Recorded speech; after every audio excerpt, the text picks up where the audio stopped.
Teen Strong Podcast, episode number 315 with Kevin Carr, author of Functional Training Anatomy. What's up, guys? Welcome to the 18 Strong Podcast, where we know the stronger we are, the better we play. I'm Jeff, I'm your host, and I'm super excited to have you here again on the 18 Strong Show.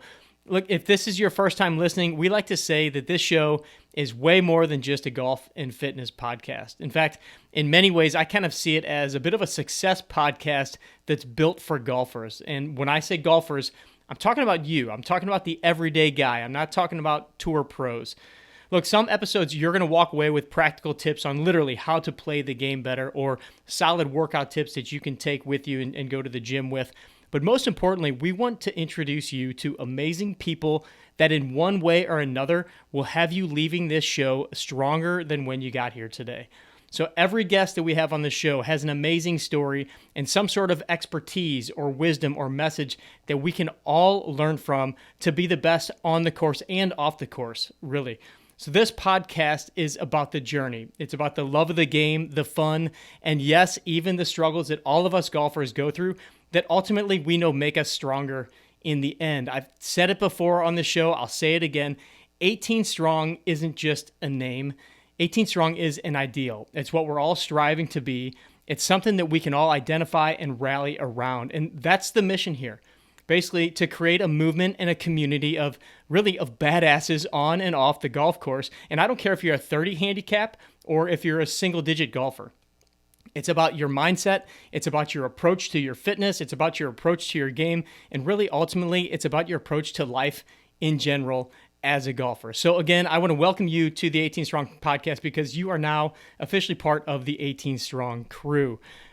So today we have an amazing guest, a new buddy of mine, a guy that I have connected with over the years on social media and have really been following his career to some degree, but we've never really met in person. So this is our first real interaction here. Kevin Carr is a strength coach and manager at Boyle Strength and Conditioning, which is one of the top training facilities for athletes and for the everyday Joes up in Boston. And Mike Boyle, who we had on the show, episode number 156, is really one of the pioneers in the world of strength and conditioning, working with athletes and really everyday population.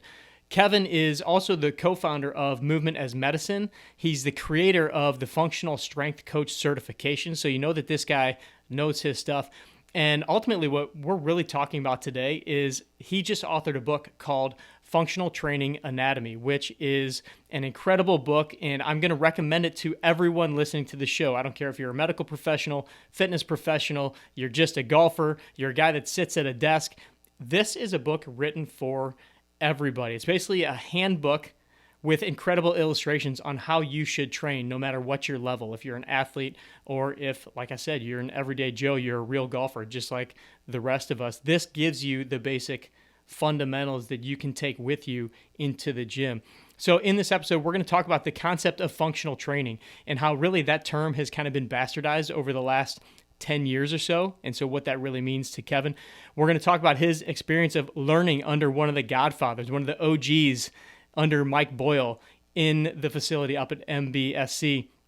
We're going to talk about how this book is so practical, like I said, for every athlete, for every human, and especially for you as a golfer, and how you can take this book almost as a roadmap to help with your training. And it literally breaks it down into the simplest form, into a menu for you to take with you. So I honestly can't recommend this book highly enough to all of you listening, especially the non-fitness people that are out there. I know the medical people that are listening, I totally recommend that I learned so much from this book, the visuals of the book, and really just the way to kind of frame the training program. But if you're not a fitness person, this is going to give you a way to have a real understanding. And it's written for the layperson to be able to have an understanding, but also to be able to take real ownership of your workouts. So I'm super excited to bring Kevin on the show. So let's bring him in.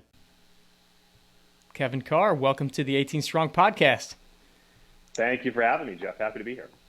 Man, this is going to be an exciting conversation. I had a chance to read through your book, as we were just kind of talking about before we started recording, and it was such a refreshing read. I first of all, I'm going to say right out of the gate that every one of our listeners, whether you're in the medical industry, fitness industry, or you're just a golfer wanting to learn more, and better ways on how to just kind of structure your own program, or why we do the things that we do in the programs that you're doing, or whatever, person you're following.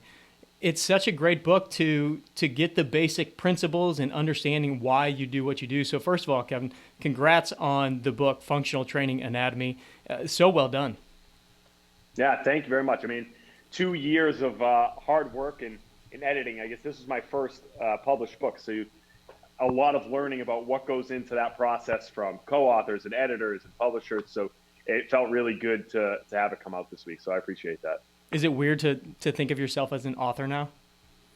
Yeah, I mean, I've always done a lot of writing, but to be able to hold a book up and see your name on it's a little surreal. It feels really good because when you're doing a lot of the work, you're like, man, I really hope that they like this, and it comes out because you put a lot into it. So it means a lot when somebody like you says that you really enjoyed it and you appreciated it. So thank you very much. You got it. So we were talking. You and I have so many different people that we're affiliated with that we know. This is the first time you and I have ever really had a chance to sit and talk, and I've kind of watched from afar what you're doing up at MBSC, and obviously we've had Coach Boyle on the show back in, it was episode number 156. So anybody that hasn't listened to the Coach Mike Boyle episode, definitely go back. But I want to hear a little bit more about your background and kind of where you started and how you got affiliated with Coach Boyle, and then we'll just kind of dig in from there. Yeah, this is actually it's a funny story. So, I mean, like a lot of people who get into fitness or physical therapy, now I got into it because of my own athletic pursuits. When I was in high school, I played a lot of sports. I played football, I did track and field, I did basketball.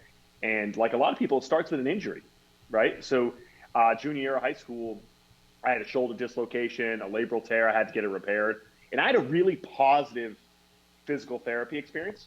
And in that, I also got into weight training more. I mean, I credit my parents at the start of the book for, getting me into physical activity because they are both very active still in their mid-60s and still really training very hard and staying active and walking every day. So they put the love of physical activity into me. But that process of going through injury and then embracing weight training really changed me as an athlete. And it really opened my eyes to that process. And so after my junior year of high school, I knew what I wanted to do for a career. I applied to UMass Amherst for the kinesiology program. I had started working at Gold's Gym in my my hometown, Maynard, Massachusetts, at the same time. And I met this trainer, and I always credit him, Clark Evans, his name is. He's still out there coaching. He was a private contractor at Gold's at the time. I was working at the front desk like any other, meathead kid who's like 19 years old. I was working at the front desk so I could work out for free. And I saw this guy working out. I was doing the old like muscle and fitness routine. Whenever I opened up in the muscle and fitness, leg press, pec deck, whatever, Flex Wheeler was doing, that was probably my workout or something at the time. And I saw this guy off in the distance doing single leg deadlifts, single leg squats, and all this stuff I hadn't done before. I mean, he looked like an athlete. He looked athletic. And so he invited me to work out with him. And so I did this whole workout with him. It crushed me. I remember I couldn't do like single leg squats or split squats. It was like too hard for me because I was used to like leg pressing all the time. And I remember asking him, like, where did you learn this? And he's like, I just did this mentorship with this guy, Mike Boyle. He's the strength conditioning coach for BU men's hockey. He's a legend. And this was back in 2007, probably, because I was like in my freshman year of college and working at Gold's in my hometown. And he's like, you should look into an internship. He has internship programs. And I was just a freshman in kinesiology. So I applied blindly. I didn't know who Mike was. And I grew up probably 45 minutes from where we are now in Woburn, Mass, where our gym is. And so I just applied. And I came, did an interview.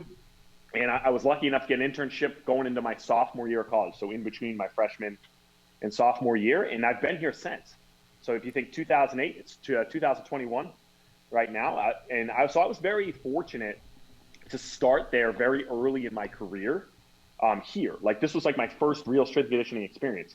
And so I stuck at MBSC as a part-time worker. In between my semesters, I'd come back and work. And eventually, obviously, bloomed in my full-time career here now where, we have CFSC, we have Mike Boyle strength conditioning, I have movement as medicine. And this has been my home base, so to speak, since then. And so I'm very fortunate to have gotten a start here on my first strength and conditioning experience. Well, I read the foreword to the book, which I saw unfortunately was missed out on in the first run of the print where Mike's forward that he wrote in there, which that's a shame, but I know you said they were fixing that right away, but that he says you were the best decision he never made. I thought that I got a great laugh out of it. Yeah, I mean, credit to Nicole Rodriguez for me being here, probably, she was a legend in her own right from MBSC, and she really, put her neck out and said, hey, I really think we should hire this guy. And I really credit her to being my intern coordinator. She was the one who kind of ran us through the paces when we first started out, and credit to her for telling Mike that they should bring me back. So tell us a little bit about, kind of the mentality of what you guys do, what you've learned from Mike, and what it's been like to learn specifically from him, and obviously other coaches that have been in his system. But kind of what's the mantra that you guys bring that's a little bit different? Obviously, we're going to talk about, functional training, which I think is really the core of what you guys do. But if you could kind of describe that a little bit for the audience, because I think sometimes we hear functional training and people have all different thought processes. But what was it that Mike instilled in you, from the get-go? Well, I mean, coming here as an intern or a young coach, you have the benefit of, 40 years of experience from him. And I remember him always saying, like, I've made mistakes for 40 years of my career, so you don't have to make the same mistakes. And you go through that whole evolution of a strength coach idea where you're still probably going to go and make a lot of them anyways, because you think you know better and you're young. But I mean, he helped me see it through a more evolved lens from an early age. So I could compress that, evolution and that learning process significantly. Like I said, I started here when I was like 19 years old. And so I didn't have to kind of have a bunch of failures or missteps early on because I had someone to kind of keep me on the right track. And that's not to say I didn't have any. Of course I did, but I had the right culture around me. And I always credit my success, and I said this in the notes in the book, to all the people that I was surrounded by, the Nicole Rodriguez's, the Anthony Mirando's, Jamie Rodriguez, Josh Bonatal, there's Kyle Holland, all these people who were here when I first started, who were kind of all over the place in the strength and conditioning industry now, I was able to pull off their experiences. And, someone to give me a good, format of what does a good strength and conditioning program look like? And probably even more importantly, how to be a coach. I think the number one thing that, people always look at Mike for the technical aspect of coaching, but he really, the program here, the internship program, teaching program, breeds people who really want to coach and want to be on the floor, communicating with athletes and being in the trenches, as they say, or in the thick of it every day. And that kind of, anyone who comes through this program, I think, has a little bit of that culture in them.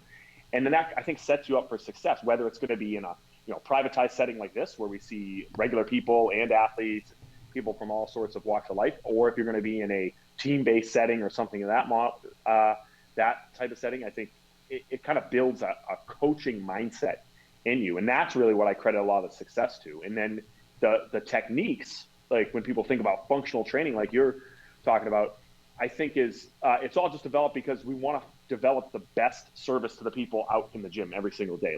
On an average day, we're seeing hundreds of people come through here.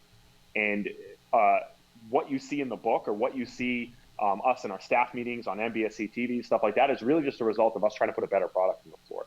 And that's really kind of what the product has become. And that's really what's at the heart of, I think, all the decisions and all the philosophies that Mike teaches, because we just want to have a better experience for our clients. Yeah, when I look through the book and I read, it's almost like what you put in there is such a great core for the everyday person, and also for the pro athlete. And as I'm reading through the book, I'm thinking okay, this is perfect for all of our golfers that are watching. But then I was also like, oh man, I need to start doing this when I go coach my son's soccer team. Just some of the movement prep stuff. Man, we need to get better at just our warm-ups before practice, and just some of the simple exercises that you lay out in there would be great. And that's why I really encourage that so many people take a look at this, because it's applicable to all different populations, but then you can take it and specify it. I mean, I know you guys work with a lot of hockey players and athletes and those type of things. Again, back to the term functional training, how would you define that for people that maybe have heard that and they immediately think Bosu balls and balance, those kind of things? Or because I think at one time functional training for most people was like, okay, how creative can I get with different exercises? And I've had the opportunity to see Coach Boyle speak at the TPR, the World Golf Fitness Summit, and he talked about and showed video of what you guys do there, and like it's legit serious athletic training. It's not, jumping on and doing some sort of creative exercise and trying to get all fancy. So how would you define functional training? Yeah, functional training is one of those things. It's like a buzzword that gets misrepresented by both sides. It's either, like you said, people doing circus tricks on a Bosu ball, or you have people who are like hardcore old school strength trainers, and they say like, oh, that's all bullshit, right? And so I think the answer is always in the middle. And to me, when I hear functional training, it means purposeful training. It means that your applications, whatever your training is useful to improve the intended outcome. So when I wrote the book, what I wanted to try to put in there was for, like you said, for the 80-20, for the 80% of people, whether it's general population or the average athlete that comes in, what are the most useful approaches to getting that person to perform better and to feel better?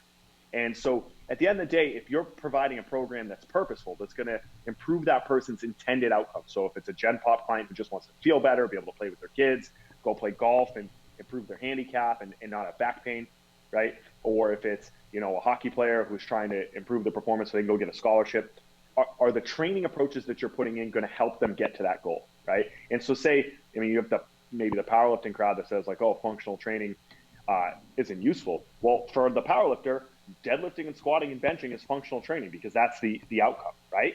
Mm-hmm. But it's a very narrow population. For the majority of gym goers or athletes, that's probably not what I would put in the functional training category. But for the most people we see, things like single leg training, things like thoughtful core training that's going to improve their ability to deal with torque and control their rib cage and pelvis, that's all functional in that dialogue. And so like you said, like if you come and look through the window, there's not circus tricks going on here. It's serious athletic training, both for Gen Pop and for the competitive athlete. I want to dive into the book and some of the contents in it itself and break down a few things. But first of all, what made you decide to actually do the book finally? Because I know that's always a big process. There's a lot of work that goes into it. And finally, one day you had to say like, all right, here we go. So what made it happen? Well, it's really interesting. So I actually have kind of already written another book, and I was starting to write a book titled Movement is Medicine, kind of like an overall Gen Pop training book, almost for the consumer. And I was writing a lot online at the same time, and I actually was approached by Human Kinetics. Mike Misha, the acquisitions editor, reached out to me with a couple ideas and actually pitched me on a few different projects, and we kind of whittled it down into this, functional training anatomy. And then we put together an outline. So credit to him, honestly, to approaching me with this idea and then kind of allowing me to steer it the direction we wanted. And we kind of steered it into this, the anatomy series that this book is in.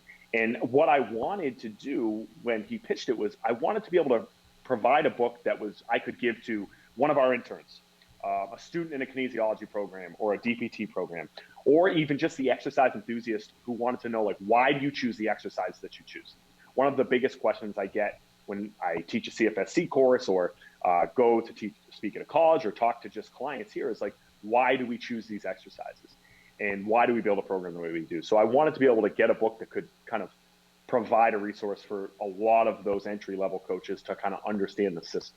And that's kind of what we pieced together. And then we reached out to Mary Kate Fight, who did an amazing job kind of helping me edit and put this together and co-author into a digestible format, take my ideas and kind of whittle them down into something that you see now. So I said credit to Human Kinetics and Mike Misha for reaching out and us kind of shaping this over the course of what it's almost been about 2 years now.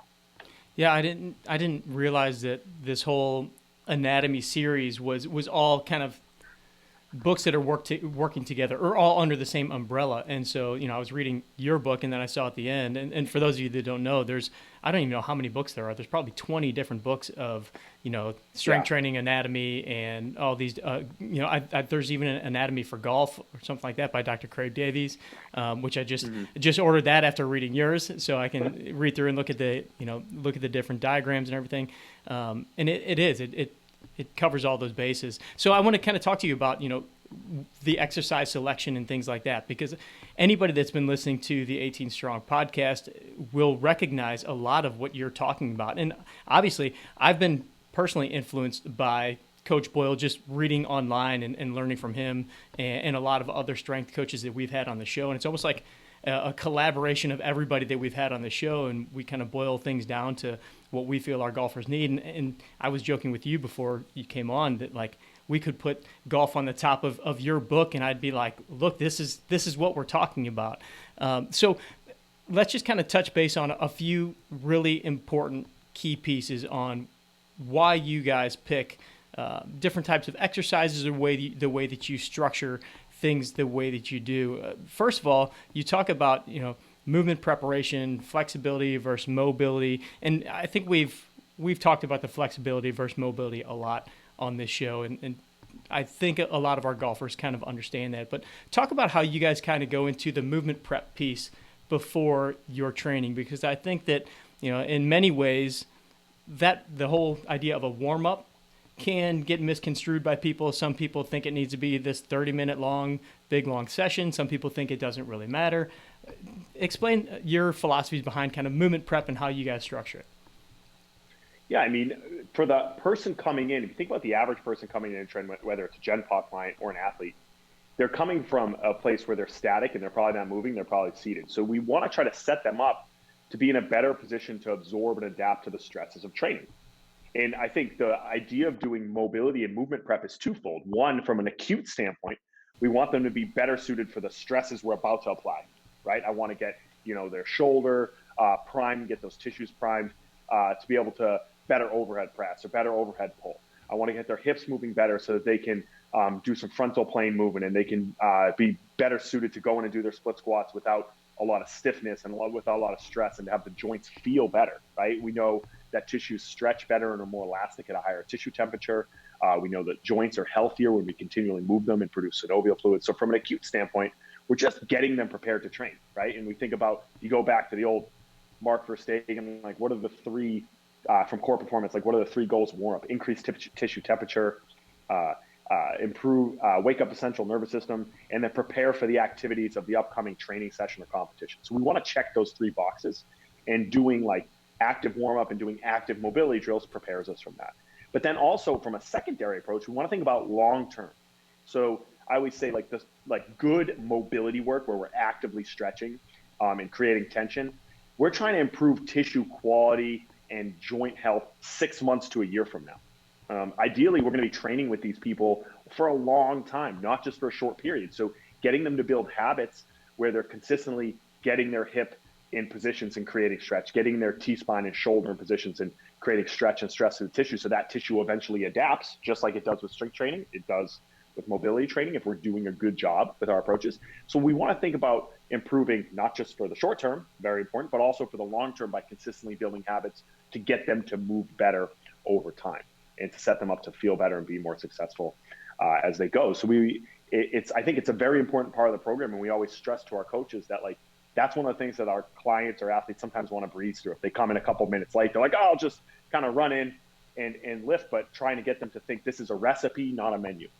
That's like an old Boyle saying, right? They got to do the whole thing, because I think functional training means that they're following the whole recipe, not just picking the pieces that they want.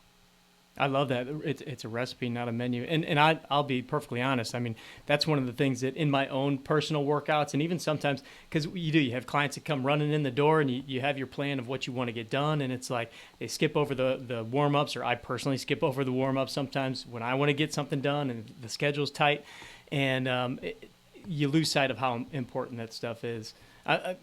Regarding no one ever wants to skip over the bench press. Yeah, right. Exactly. Well, they might want to skip over the split squats, but not the bench press for sure. Exactly. So when you're looking for some of that long range effects on mobility and things like that, because obviously some of those will take longer. Some of the more static stretching kind of things, or where you're trying to kind of get the brain to relax a little bit. Do you guys still do some of those things? Like if I'm speaking in FRC terms, like pails and rails and things like that, do you do that before the strength training session, kind of in that movement prep, or would you set that aside for other times, or like homework for them to do on their own? We always still do it before.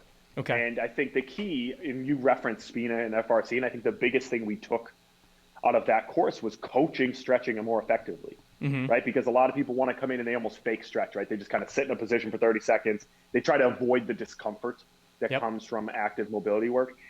So getting them to understand, like, hey, I need you to feel it here. I need you to breathe, and I need you to create tension and pull yourself into the position. And so when we teach CFSC, and we kind of took some of those concepts from FRC and distilled it into what we do. And I always say there's 3 things you really need to think about. 1, I need you to breathe.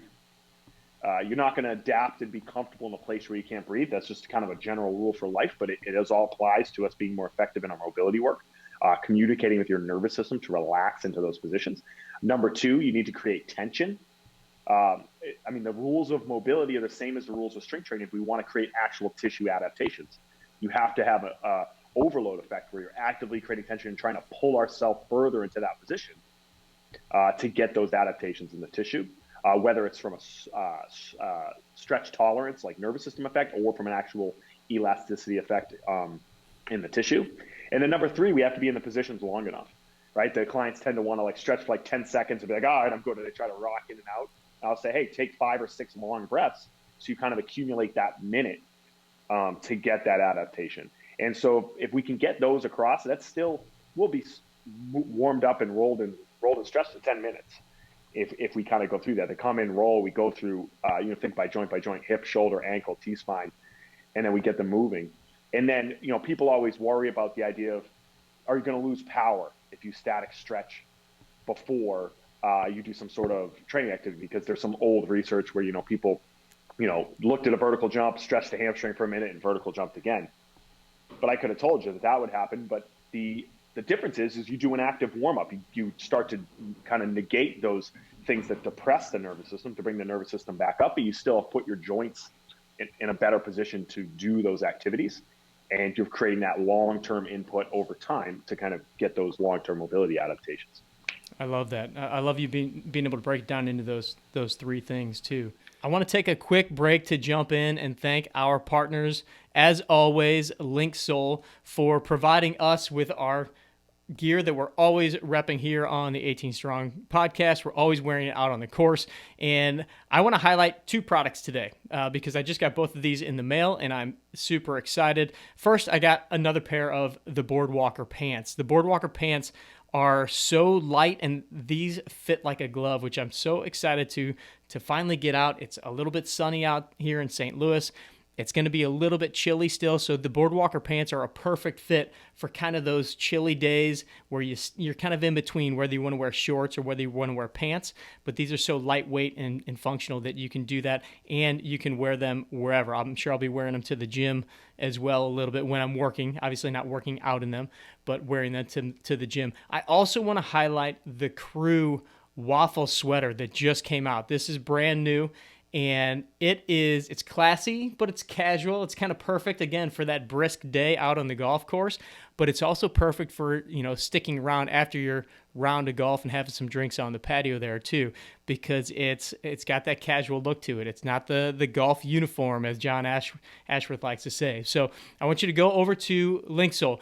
Go directly through 18strong.com/Linksole because you're going to see a code right there that's going to give you 20% off of anything in your cart. But I want you to go check out the Boardwalker pants. Pretty sure they have some new colors there. And they've got the Crew waffle sweater. They've got 2 colors. They've got the navy and they've got the gray. Both of them are going to be in my closet very, very soon. So go check them out. 18strong.com/Linksole. I want to talk a little bit about kind of the Plyo stuff, med ball stuff, because obviously with golfers, we love throwing medicine balls. We love rotating, those kinds of things. But I think the plyometric piece is a big one that many of us miss out on, and how to use it properly. And again, it's in your recipe there as far as doing that kind of towards the beginning. What's the importance of the plyos and medicine ball kind of stuff for, again, the golfers that we're typically talking to on 18 Strong are the fitness-minded golfer, but typically more the club golfer, the everyday golfer, and they're wanting to figure out how they can do it best. But again, they don't need the same workout program that Rory McIlroy is doing, and they don't have the direct attention of a coach and a medical staff. These are oftentimes guys that are going into the gym, doing it on their own. How can they do it right? And first of all, what's the importance of adding in some plyos and things like that to your program, especially for the golfer? I mean, the number one quality in all of sports, whether it's golf or basketball or baseball or football, is improving rate of force development, right? You don't watch Sports Center Top 10 to see people do stuff slow. You want to see big drives, right? You want to see big shots down the middle, just like you want to see dunks and you want to see people break away in a football game. Being able to be fast and powerful is what sets those great athletes apart. Like, look at Bryson, crushing it down the middle. Being powerful is the game changer, and everybody it can improve rate of force development. There's some genetic freaks that are born with the ability to be real powerful, but everybody can fill that bucket. I've never met an athlete that couldn't fill the power bucket enough. Sometimes you see the mobility bucket or the strength bucket get overflowed. You never see the power bucket. Mm-hmm. And the majority of people that come walking in the street, off the street, like you referred to, like the average golfer, that's an empty bucket. They can usually get a lot more powerful. They can improve their vertical jump. They can improve their rotational strength. They can improve their upper body power. So especially as you start to get older, I can speak from experience. I'm 33 now. I've been harder and harder to be explosive just because as you get older, that's the thing that we lose quickest. We can maintain strength. We tend to lose power output naturally as we get older. Our nervous system starts to get depressed. So to be able to maintain that and improve it, you have to do things where you're moving quicker. You have to be doing things to improve power. So things like skipping, jumping, hopping, throwing medicine balls are the ways that we're going to be able to, stress our nervous system to be able to contract and create more power when we swing, when we jump, when we punch, when we throw. And so, I also caution people to start progressively. I don't want everyone to, go for the big Sports Center box jump where they're trying to jump, 50 inches onto a box and then fall over. Power by definition means you're just doing something faster than you do on a habitual daily basis, right? So for instance, I had a couple that's in their mid to late 70s yesterday, and for them that's skipping, jumping onto a small little platform and throwing a med ball. For the more athletic young golfer, maybe that is a box jump or a hurdle jump or a single leg hop. And then finding that entry point for them where they're able to do it safely and effectively, and then progressively increasing the neurological demand to do things faster, bigger, heavier as they kind of progress. And that's probably the number one thing that a lot of people aren't doing. A lot of people kind of casually lift weights. Not a lot of people are throwing med balls and jumping and hopping. So it's a huge game changer if you can start to insert those things into your program effectively. And some people might think, how does jumping or hopping affect my golf swing? But if you can create a more powerful and explosive lower body, all of your ground, all the power that goes into the ball has to start somewhere, and it comes from pushing into the ground beneath you. And so if you're able to contract more rapidly, you're going to be able to transfer that into your swing more effectively. I think it's important that you reference, kind of starting out and progressing into this too, because it's really easy to go online and find some, 5-step, medicine ball, hop, hop, hop, throw kind of a thing, and think that that's what people need to jump in and start doing, where it can be as simple as just, doing a little, hop, like you said, hop up onto a box, skipping, those kind of things. And I think that the simplest answer is always the best, right? And so when you go online and you see some of these super complex exercises, I think people sometimes get afraid that I can't do that, or I'm not, or they just go and try it without really having any prerequisites of being able to do that. So being able to really boil it down to something that's simple, I think is super helpful. And I'll say that, even our pro guys and girls, when they first come back after they've been away, our college and our advanced high school athletes, they're going to start with the lowest progression generally when they come back, because they're coming off a season. They're just heading in the off season. We're starting with half kneeling med ball. We're starting with a box jump or a hurdle jump and stick. It's not like the real elastic plyos where they're going crazy. They're going to might get there over 12, 16, 20 weeks, however long they might be with us. But they're going to start with the basic progression. We're going to kind of re-establish the basics. So nobody is above the basics, and you got to earn your way back up to redevelop that capacity so that, we don't have injuries and setbacks. And that's usually where the recreational person gets injured, is they're trying to start on second base. And I always say, we kind of reel it back, find the right entry point, and that's going to set them up to be more successful long term. Where do you find people making the biggest mistakes with kind of their plyos and power type stuff? The amount of volume that they do, probably. I think, like, to give you an idea, for our jumps or our hops, we're probably doing 15 to 20 foot contacts a session. So it's not a lot. Yeah. So, like, for instance, like, we might do, single leg hops. We might do 3 sets of 5 on each side. And then we'll go through our power circuit might be single leg hop, 3 sets of 5, paired with side toss, 3 sets of 6, maybe paired with a jump for 3 sets of 5. So a 1 leg jump, a 1 leg hop, and a 2 leg jump. So we're not doing a lot of volume, but the quality is high. And so I think that you want to make sure the quality is really good, but that you still get a big benefit from that. It doesn't take a lot. Like I said, the recipe, it doesn't take a lot to add the value to it. I think sometimes people come in, really high, and all of a sudden their legs are hurting, their knees are hurting, their ankles are hurting, and they're thinking, oh, now they can't train for a couple of weeks, or they have to go see an ortho, and that's not what we want. And thinking also speed. I think you see people throwing med balls, and the biggest mistake I tend to see is people want to grab a 20-pound med ball, but speed matters. To give you an idea, like our pro athletes out there are throwing 6 and 8 pound med balls, but they're throwing them as hard as they freaking can. Mm-hmm. And the cue is like, I want you to try to break that med ball, make the loudest sound off the wall you possibly can. And so I think that, speed and quality and fluidity really matters, not the amplitude, how high you jump, and not how heavy the ball is. And you always put it towards the beginning, right? We've said it on the show many, many times. You can't get faster when you're tired, and I know you referenced that in the book. Can you explain why that is? What's the importance of putting it towards the beginning? Yeah, like you said, you can't get faster if you're tired. We want to have them when they're neurologically fresh. So if you think about the layout of the program, they're going to kind of warm up. They'll do their movement prep, mobility stuff. They'll warm up. And then that's when their nervous system is freshest. That's when everything's kind of jumping. Their body temp is up. That's when we're going to start to throw, jump, and hop and run. Our competitive athletes will do time sprints then as well. And that's when you get the best power outputs. If we go and grind them down in the weight room after and then bring them out there, their nervous system's going to be depressed, right? All of the training that we apply is stress that essentially breaks them down and builds them up, but the timing of it matters. So we want to try to expose them to that speed work before we hit the weight room for that reason. Gotcha. When we're looking at kind of the menu that you guys lay out, and you talk about in the strength training portion where you're doing a lot of upper body pushes, pulls, lower body, knee dominant, hip dominant type stuff. What I really want to dive into, and this is what I got from Mike a couple of years ago when I was watching him speak, was the importance of unilateral training and the importance of how that functionally makes so much sense compared to just always doing the same thing over and over in a straight line. So for those not really understanding, when you're doing a squat or you're doing a bench press, it's all kind of in the same motion, right, or same direction. But you guys are so focused, or you guys focus a lot on the unilateral piece because it brings in some of those other planes too. Can you go into a little bit more on, first, maybe why Mike and you guys all up there collaboratively have really latched on to that being such an important piece in the way that you guys design?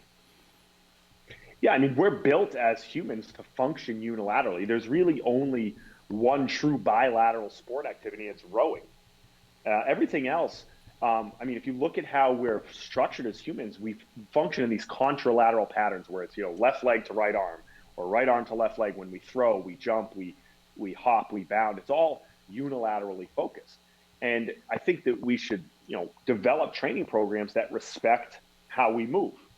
And I think that's not to say bilateral training isn't valuable. I think it's a really good way to teach beginners because it's the bilateral balance stance is balanced. It's easy to teach a beginner a movement or someone who's weak or deconditioned or coming off injury on 2 legs or with 2 arms.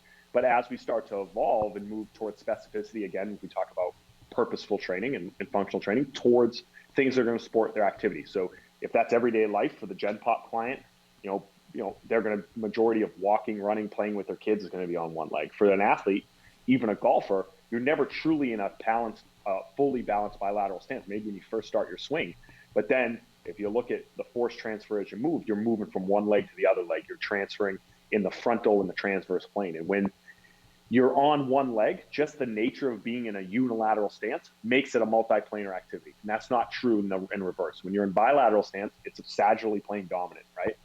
There's no real demand on frontal and transverse plane musculature like the adductors and the QL and the obliques and the glute medius, stuff that helps us move in a rotational pattern and a lateral pattern. And so by doing something like a single leg squat or a single leg deadlift, just to do that movement correctly, you have to rely on the function of a lot of these frontal plane and transverse plane muscles. They're going to help you produce strength and power in rotational sports, things like golf, things like baseball. Pretty much all sports at their basis are rotational based. And so there's just better carryover to the end range activity. And then on top of that, now there's all this research coming out showing the value of things like the bilateral deficit, right? You would assume that, hey, if someone can, back squat 400 pounds, they could probably do a single leg squat with 200 pounds. But we find that that's actually not true. People are much stronger on one leg independently than they are on two legs when you divide them in half. And so we're able to get a better training effect with less cost, right? So for instance, we have some athletes out there doing, rear foot elevated split squats or true single leg squats with much more than 50% than what they could do on two legs. And there's less spinal loading. So again, if we're trying to, if the ultimate goal is to get them better at their sport or make them feel better, we want them to be able to train more with less cost. And when you have a heavy bilateral compressive load, there's just a higher cost to training, both from an orthopedic standpoint and from a nervous system standpoint. And so I think you can just get more juice for the squeeze out of unilateral work. And people tend to feel a lot better. There's usually less mobility restrictions. So for us, it just makes a lot of sense rather than trying to force all of our athletes to become powerlifters and to follow that traditional bench and squat template that, has been around in strength training for so long. It's funny that you say that and I remember hearing that you guys don't typically do regular back squats because of exactly what you just said. And for the longest time, and I've never, been a huge back squat guy, but every now and then I'll do it, and it's uncanny. Like every time it ends up causing me some issues with my low back. And then I'm like, all right, I got to listen to Coach Boyle and, just go to the unilateral stuff because it always is so much easier. And then I go through this routine of, well, let's just try it again and start low. And then, this just happened to me a couple months ago. And I'm like, all right, I think I'm done forever with the barbell loaded back squat just because it's not right for my body. And I don't want to put in the work, the effort, and, ultimately the compressive load on my spine at the end of the day. And so I've definitely kind of switched over to doing that. I'm curious with you, obviously you started out kind of in the system up there, so you didn't have as much of a, an outsider's view when you came in, but are there any things that that you personally have changed your perspective on over the last couple years, things that you guys have learned up there that maybe you were doing differently before that you're doing a little bit differently now because of either research that you had or just anecdotal experience with your athletes? Well, it's funny. And even though I started here early on, I still went through that evolution of a strength coach progression that Mike talks about. I think it's almost inevitable. I just probably was compressed and got through it. So I competed in powerlifting when I was in my early 20s. I did a whole number of meets there. I had some issues squatting as well. And over time, you just kind of learn, right? And Mike laughed at me when I screwed up, as he should. But over the years, especially recently from the research that Alex Natera, he's a rugby strength conditioning coach out of Australia. He just spoke at our winter seminar, and he's done a lot of research around single leg training specifically with his athletes. And more and more, I just am moving towards some more and more single leg work. I understand the value of, teaching a goblet squat or teaching a deadlift. But the the more research that comes out when he shows like the value of how strong you can really get on one leg, comparatively to a bilateral approach, the more our programs have gone that direction, and the more we've seen value in things like heavily loaded skater squats and things like that. And I've gone more and more towards that single leg approach that Mike brought up 10 years ago. And I don't see us ever going back in another direction. In fact, I think we're going to continue going that way. So on last week's show, I told you about our new partnership with Live Pure. So go, first of all, check them out, livepure.com. That's LIVPUR, no E. It's LIVPUR.com. And you can get a discount on all of their stuff over there using the code 18STRONG, 15% off. Now, Live Pure makes single convenient serving packs for hydration, energy, and recovery. So I know that when I'm out on the course, especially here in St. Louis, when it starts to get brutally hot, the humidity is kind of crazy, that water isn't enough to keep me hydrated out on the course. And I bet you know exactly what I'm talking about. You know, one of those days when you're out on the course and it feels like you just can't pound enough water, but after 5 hours of playing golf, you get back to the clubhouse and you realize not once did you have to duck behind the tree or hit the halfway house. So you know that you're a little dehydrated. Now, why is that if you were pounding water the whole time? Why do you feel so run down, even though you feel like you've been trying to, quote unquote, hydrate? Well, after talking to Dr. Troy Van Biesen, who is the chiropractor for some of the top players on the PGA Tour, and he's the one who helped formulate the Live Pure products, he explained to me that on those days, water's not going to cut it. You're sweating out more than water. That's why your sweat tastes salty. And so your body needs to be replenished of those vitamins and minerals, and water doesn't have that stuff. So in golfer speak, you aren't really filling up your fuel tank by just pounding the H2O. Ultimately, that's going to lead to you making tired golf swings, bad decisions on the course, and really ultimately sloppy bogeys, or hopefully not worse. But what if your body felt great and your brain was firing on all cylinders when you got to the back nine? Because that's what Live Pure does. They're super clean products with no junk, no sugar added to them. And unlike the colored stuff, it doesn't have all the preservatives and everything. You know, the bottle that most people grab when they hit the turn. So the stuff also tastes great. And I haven't tried Kool-Aid in a long time. You know, it brings me back to my childhood. But when I took my first sip of the cherry flavor, that's exactly what it reminded me of. So here's my recommendation. I want you to go to livepure.com. Again, that's LIVPUR.com right now and stock up for the summertime, for the springtime. There's single serving pouches that are perfect to throw in your bag, the golf bag, the gym bag, take them to the office. So remember, use the code 18STRONG when you get there, livepure.com. And you're going to get 15% off just for being a part of the crew here at 18 Strong. All right, let's get back to our interview. I would venture to say that some people would think that, you know, everything you guys do is all based towards performance, you know, making an athlete better. But obviously, you guys work with everybody under the sun as far as, you know, what their goals are, what their levels are. And where does the balance, or is there anything that you guys alter when it comes to, and I hate to use this word, but I think that sometimes the word vanity is a good word. You know, I think that, you know, all of us want to look better. All of us want to feel better. We want to, I mean, that's why most of us work out. So when we take our shirt off, we look better than we did a year ago, right? Is there anything that you guys adapt, change when it comes to performance versus that vanity type goal, or is it just a different grade of different things? Well, once, like, say it was a new client coming in off the street and they said, hey, like, I need to lose X amount of pounds. I want to look better. I want to gain muscle. I want to have better body composition. Once we get through like the initial phase of them learning the program, like I almost put everyone through like this introductory program, and depending on where they are, it might last longer or shorter, right? So they just understand the movements and they can do basic competencies. And for a lot of people off the street, if they've never done this before, they're going to just start to get better just by following like the recipe, so to speak.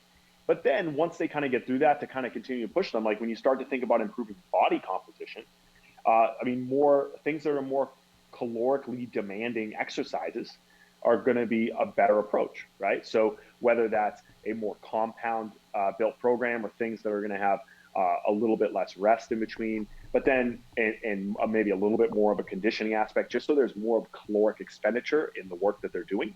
I might start to move in that direction for them. Whereas with an athlete, I actually want to get more out of less for them so they stay more fresh. But then also, I mean, you can't avoid the nutrition piece. The number one thing I do when someone comes to me with a body composition goal is like, we have to have a conversation about nutrition. And that's whether they want to have it or not. I try to tell them from the get that that's going to be the most important piece. Because trust me, I've been training for years. And the only time I can look the way that I really want is when I probably drink a few less beers and have a little bit less ice cream and kind of rein in how I eat. And so whether that's nutrition tracking or we have an MBSC nutrition program with Vanity that's really good, and getting them kind of on that track along with the training, that's when they really start to see the jumps in physique and aesthetics that they really want. Not that there's anything wrong with beers and ice cream too. I mean, it's my favorite. I think it's funny that, when you're in the business, people automatically think that you're like a perfect eating machine, right? And they don't think that you do that stuff. I like to say that's one of the reasons why we do it, so we can enjoy those things, when we want to, in moderation. But you got to know that when it's time to, when you really have a goal, then it's time to dial in, scale it back, whatever that might be. Yeah, I mean, you got to enjoy this life, right? And it's about understanding moderation in all those aspects. You don't want to be the guy who only eats out of Tupperware all the time, because we're all only going to be here for so long. And I don't want to be the best looking corpse in the cemetery when it's all done. We all knew that guy in high school, had his water yes. Water jug and his Tupperware and all that. I'm curious, in the process of writing the book, because I know that's a huge overhaul. What were some of the biggest struggles of getting that project finished and just kind of throughout the whole thing? It's an illuminating experience because you have all these thoughts in your head, and in your head, your philosophy is rock solid, right? And when you could teach all these courses and verbalize, and that's one thing, but being able to put it in a cohesive manuscript and get the words out the right way and make the sections flow to one another is very demanding, and it's very difficult to kind of get that daily focus. And I before I really started to get into the writing process and we were getting ready, I went and reread Stephen Pressfield, Turning Pro. And he talks about the act of writing and on writing by Stephen King. And it's so true. Everyone who's a writer pretty much says you got to take the glamour out of writing. Like, everyone thinks about being inspired, like you're down on the keyboard, but you got to treat it like a job, like every other day. Like, some days you go to the gym and you're probably not as motivated to coach, or you're tired. And it's the same thing with writing a book. And so being able to create a habit, put it on a schedule, and continue to put words on paper, and then trust that the people who help you edit, like people like Mary Kate, who really helped me kind of streamline this and put it in the real cohesive package, are lifesavers. Because then she'd be like, hey, you should probably add this here, change the words here, add a little section on this, or take this out because it's repetitive, because you're just trying to get words on paper, and then you want to kind of shape it into that final product. So it's really good, because then when you get done, you can kind of look back and say, this is really what I believe. And it's written in a more understandable, streamlined manner that turns into a book. So it is a really good process. And I always tell people, I encourage you, even if you're not going to publish a book, take the time to write out your belief system, because it makes you more confident in what you're doing afterwards. Yeah, it's such a great message. Just kind of putting it on paper, getting your outline of what you really believe, and then being able to say it over and over and over. I'm curious, you mentioned, the habits and building the habits of, having to write and go through that whole process. What are a couple habits that, first of all, that you implement on a daily basis that you think have really helped you in your success as far as getting to where you are and getting to where you want to go? Obviously, you have big goals ahead as far as your career. What are some of the things that you've maybe implemented on a daily, and this could be fitness, this could be whatever. I'm always curious to hear what some of the higher performing people do that has really helped them get to where they are. I'd say the number one thing I do is I try to be very intentional with my time. If you're someone who's a strength and conditioning coach or a personal trainer, you can definitely understand, like, your life is built on a schedule, right? You have appointments throughout the day, and your time becomes very valuable. Being on time for things and being prompt and everything is also extremely valuable. So I try to schedule my week, schedule my time by the minute. And that if that means my time to work out, that means my time to do a podcast like this, my time to read, my time to be at home and have personal time. Because typically if you're a motivated person, if you're kind of driven, you're always adding something to the plate. And sometimes that comes at the cost of your own energy and your own exercise. And you almost can feel like, oh, I can't take the time to exercise, or I can't take the time to read, or I can't take the time to go take my dogs for a walk, right? And those are things that I value. And so being intentional with my energy and my time so that I can be better when I have to do things like coach or write or do an interview, because I know that all my ducks are in a row. So, I live by my calendar, like my Google Calendar. I live by my little notebook where I write my daily tasks. Like I'll sit down and have my coffee in the morning. It's quiet. I'll kind of go through the things that I need to do that day and the things I need to do through the week on Sunday and prioritize them. And doing that gives me a lot more confidence and structure in my week. And when I don't do that, like say, I'm maybe having a busy Sunday, or like I get my morning off to a wrong start, it throws me off, quite honestly, from an energy standpoint and from an organizational standpoint. So the number one thing I try to tell our coaches when they're young here is be intentional about your schedule and your time, and understand how to balance your energy, because you see a lot of coaches go through burnout because they try to do too much, and everyone's going to go through it. I think it's kind of inevitable, but that's how you have to learn from those lessons and to learn how to manage your energy effectively. Now that you've gone from, being the guy who was learning from these great coaches to now being a guy who's coaching great coaches, what would you say are a couple of the differentiators or things that you really try to instill into this younger generation that you're working with as far as how to be a great coach? What are one or two of the biggest things that you try to really hammer home to these guys and girls? One, develop your communication and personal skills, because at the end of the day, your business, your paycheck, your livelihood is dependent on those people that are going to pay to come and see you every day. And it's about developing relationships with them.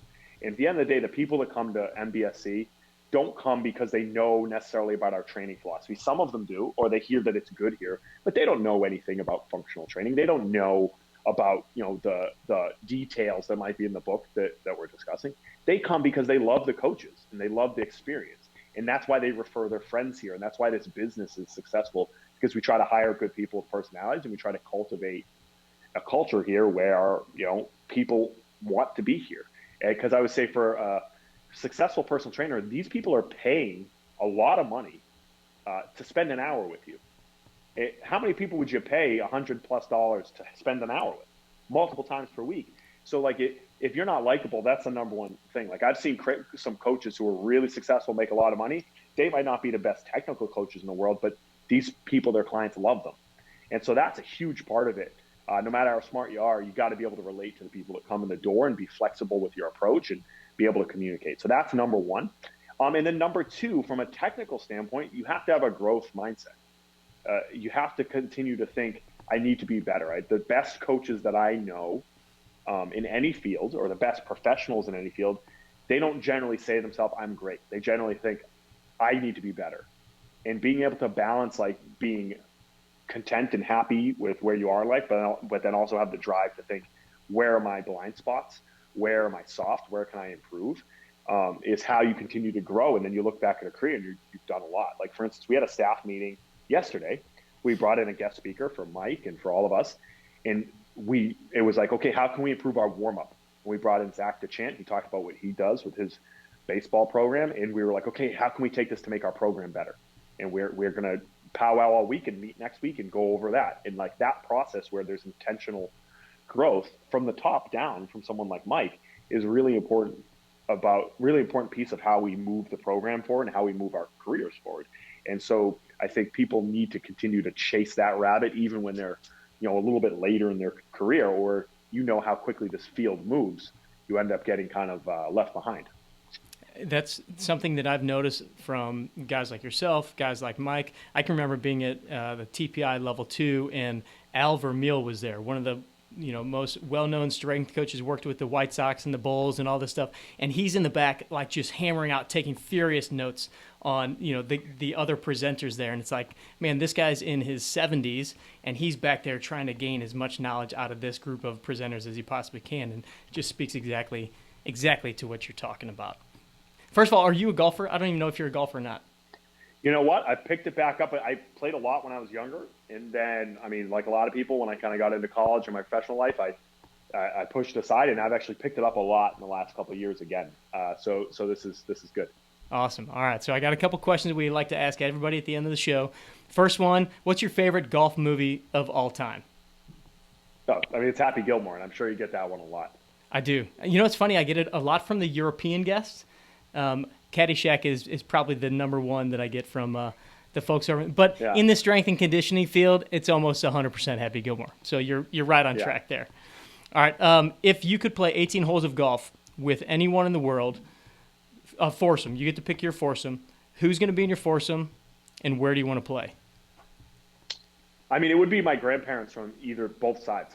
It's funny. So my grandfather on my mother's side introduced me to golf when I was very young. He was actually a ranger at a golf course nearby who loved golf. And he was the one that he sent me to lessons when I was young. He used to take me, like when he was rangering, he'd just plot me out where there was a spot on the course and let me play and then come pick me up. And that's where I learned to play when I was younger. But I was very young. I probably started when I was like 10 or maybe even a little bit younger. And then as I got older, it wasn't as popular amongst my friends, so I didn't play as much, right? I might go to the range. So him and I didn't actually play a lot of full rounds together because my grandparents on both sides passed away when I was fairly young, and then I picked up golf again after. So now going back, when I saw that you sent me that question, I said, those are the people I'd want to play with more than anything right now because I can appreciate it more. I would appreciate that experience so much more as an adult to be able to go play with. I mean, my grandmother and grandfather on both sides played golf. My grandparents on my father's side lived in California, and they lived on a golf course, and I never really got to play with them ever. And so if I could think about the people I would want to play with, it would 100% be them. Cool. Where would you want to go?